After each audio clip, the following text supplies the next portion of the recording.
Hello everyone, how are you all? I hope आप सभी अच्छे होंगे। आप सभी का स्वागत है हमारी आज के वीडियो में। और आज के इस वीडियो में हम बात करने वाले हैं about search in 2D matrix.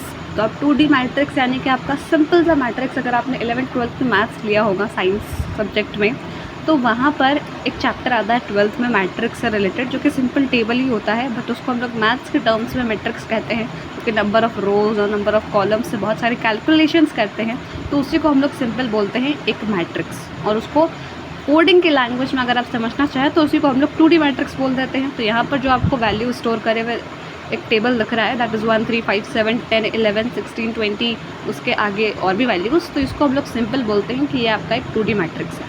अब आपको एक टारगेट दिया हुआ है कि टारगेट है 34, कि आप इस मैट्रिक्स में से 34 एलिमेंट को फाइंड आउट करें। एलिमेंट नहीं, 34 वैल्यू कहाँ पर है वो, तो वो कैसे करेंगे।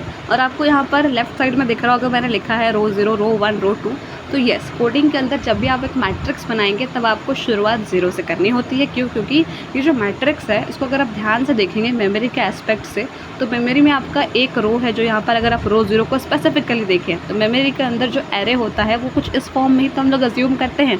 तो बहुत सारे एरेज़ का कलेक्शन हो गया एक तरीके से देखा जाए तो। और एरेज़ में इंडेक्सिंग कहाँ से शुरू होती है? 0 से। तो ये एरेज़ का कलेक्शन हुआ एक तरीके से, बस लॉजिक बिल्ड करने के लिए समझ रहे हैं। तो वो भी 0 से रो नंबर शुरू होगा। और कॉलम नंबर आपके कितने हो गए? 1 2 3 4। इंडेक्सिंग की बात नहीं करिए, नॉर्मल कॉलम नंबर्स की।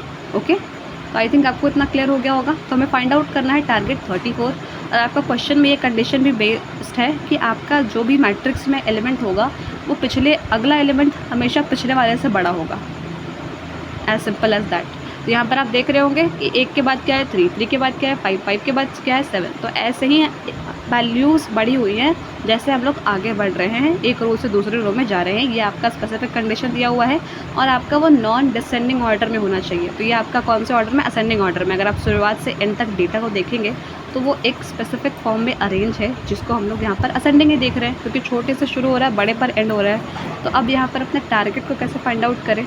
सबसे पहले जो हमारा बेसिक अप्रोच होता है कि हम लोग वैल्यू को कंपेयर करें और देखें कहाँ पर है 34, that is brute force approach.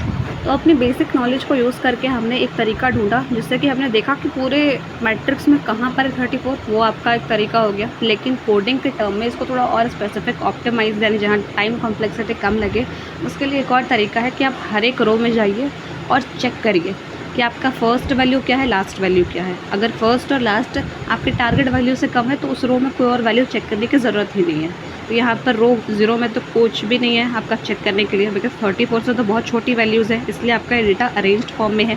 Second row में आते हैं, तो सेकंड रो में अभी इंडेक्सिंग वाले को मत कंसिडर करिए, नॉर्मल जो हम लोग नॉर्मल भाषा में बोलते हैं उसमें बात करेंगे।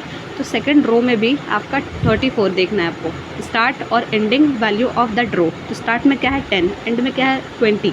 तो 10 और 20 के बीच में 34 थोड़ी ना आता है। अब थर्ड रो में आएंगे तो यहाँ पर आपको वैल्यूज़ दिख रही हैं, तो इसमें आ सकता है बीच में 34।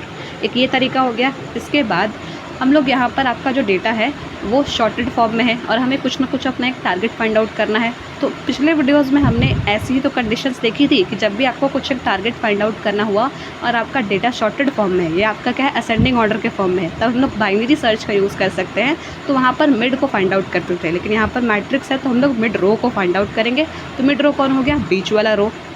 तो बीच वाले रो से आप ऊपर वाले रो को कंपेयर करेंगे तो वो तो छोटी वैल्यूज़ है, उसको चेक ही नहीं करना। लास्ट वाले रो को कंपेयर करेंगे और वहाँ 1 बाई 1 वैल्यूज़ को चेक करेंगे, क्योंकि मिड से आपका जो वैल्यूज़ हैं वो थर्ड रो में ज़्यादा हैं। हमने मिड फाइंड आउट किया, मिड से एक पीछे चेक किया तो वो बहुत छोटी वैल्यूज़ हैं, उसमें कोई कंपैरिजन करने की ज़रूरत नहीं है चेक करने की। लेकिन मिड के जो आगे एक रो है वहाँ पर आपका स्टार्ट और एंडिंग में थोड़ी बड़ी वैल्यूज़ है, तो वहाँ पर चांसेस हैं कि आपका टारगेट मिल जाए।